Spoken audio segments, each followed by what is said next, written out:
Today, simple past tense. A headache for many students. The biggest problem is that in Dutch we have two simple past tenses. In another video, this one, I will explain indeed what is the difference between those two past tenses. Today, we're going to take a look at how do I conjugate the past tenses. And surprisingly enough, we have the same steps that we can use for the imperfectum and the perfectum. Exactly. Same steps. And even more surprisingly, the steps are almost the same as simple present tense. We add one step. Now, this video is about that step. A step that is so crucial in understanding how the Dutch simple past tense works, in conjugation of it, that you really need to do this the right way. So follow the steps and you will see that from there on out it becomes very simple. And yes, you can see it all in our course. And yes, you can practice and practice and practice and practice until the cows come home. But let's find out, how does it work? So, 4 steps.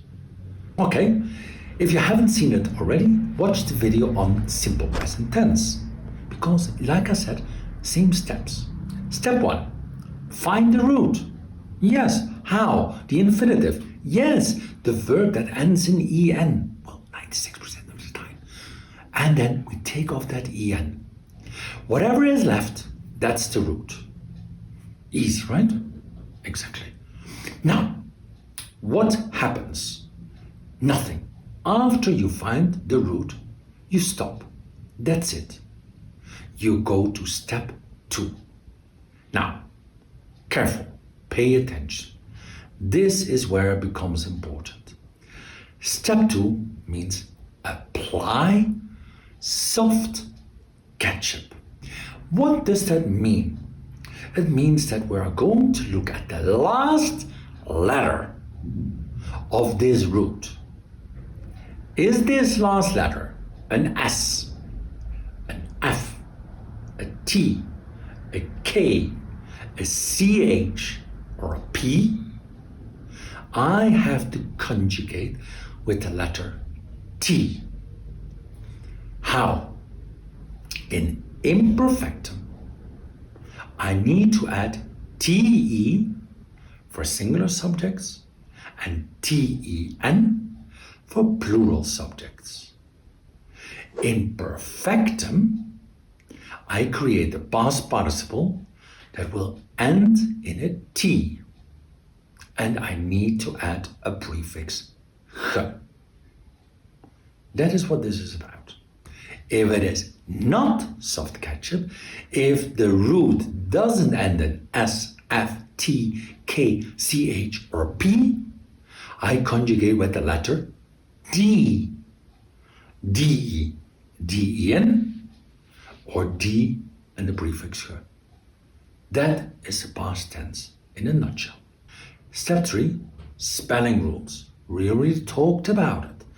In everything that is conjugation in the Dutch language, I need to follow the spelling rules. 8 rules, open, closed syllables, long and short sounds, etc., etc. Here it's the same thing. Now, once I have the spelling rules, conjugate. Here I need to remember, what did I decide in step 2? Yes or no? Now, let's use the verb werken. We use that one again in simple present tense, so let's use it. So, werken, find the root. Take off en. Werk. Okay, step 2, soft ketchup. Werk ends in a K. K is part of soft ketchup. Soft ketchup. Yes. So, the answer is yes. Spelling rules. In this case, nope, no spelling rules at all. Conjugation. In imperfectum, singular, I add TI. Ik werkte, jij werkte, u werkte, hij, ze, zij, het werkte. I always add TE. Zero difference between the subjects. Plural. Yes. TN. Wij werkten, jullie werkten, zij werkten. So we add 3 letters. Easy to remember, right? Singular, less, 2 letters. Plural, more, 3 letters. That's how it's done. Okay, in the perfectum, the past participle.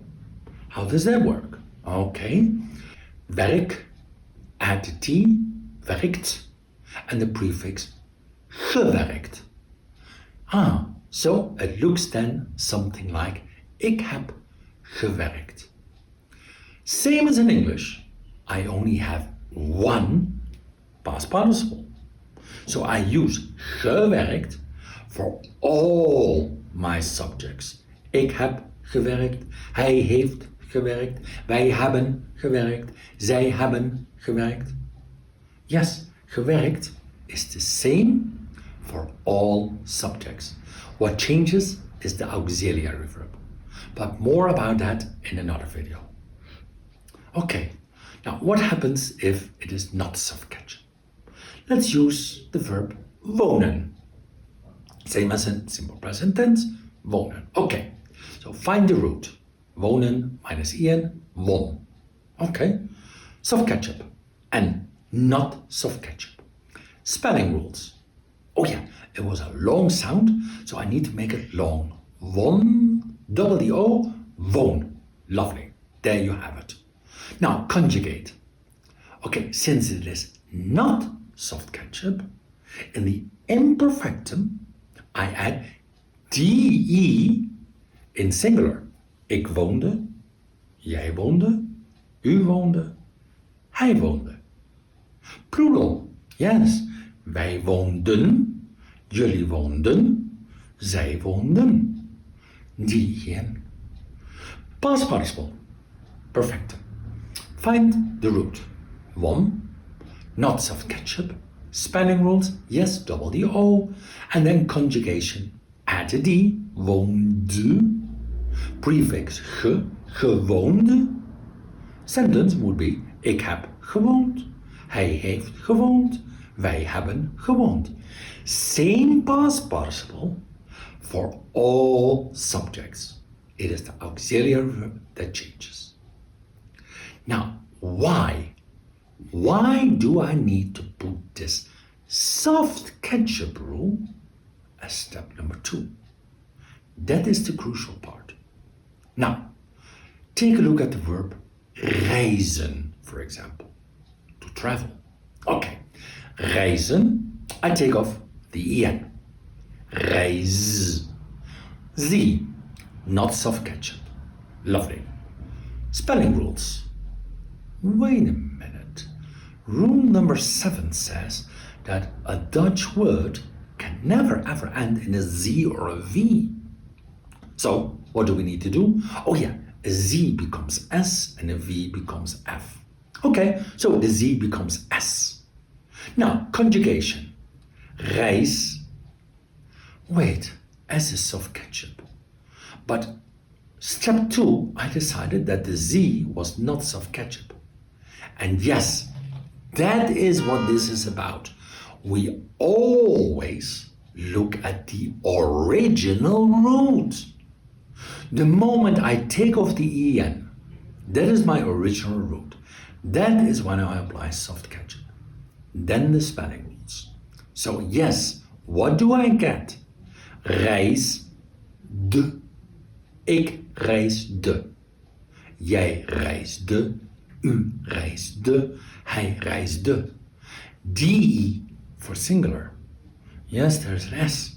But the original root was a Z, which is not soft ketchup. Plural. Wij reisden. Jullie reisden. Zij reisden.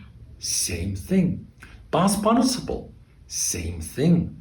Reizen. Take off the en. Z, not soft ketchup. Spelling rules. Oh yeah, the Z needs to change to an S. Conjugation. Step 2 was not soft ketchup, so I add die reisde plus the prefix gereisd with a die. Ik heb gereisd, hij heeft gereisd, wij hebben gereisd. That is how it works. That is why soft ketchup goes as step number 2.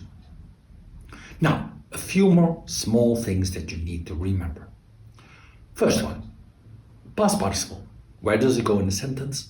It always goes at the end of the sentence. You want to know why? Check out our video on sentence structure. I'll leave you the link right here. Okay? And then the last one. This is not about irregular verbs. No, this is about regular verbs. Regular verbs are the ones that we follow soft ketchup rules. But verbs that start with ge, be, ver, her, and ont, in the perfectum, in the past participle, I do not add a prefix ge. Why? Same as in English. I can never ever have 2 prefixes in a word. That's the reason. Example, gebruiken. Okay, root, gebruik. Soft ketchup, yes. Conjugation, yeah, add a T because of the K. But I cannot add a prefix. I cannot say gebruikt. No, gebruikt. Same, betalen, betaald. Vertellen, verteld. Herinneren, herinnerd. En ontmoeten, ontmoet. That's how it works. That is the conjugation of the simple past tense for all regular verbs. Irregular verbs? Yeah, I know. Memory. And how many? Yeah, about the same amount as in English. So about 110 or so. Lots of fun, right? So, now you practice. And don't forget my page.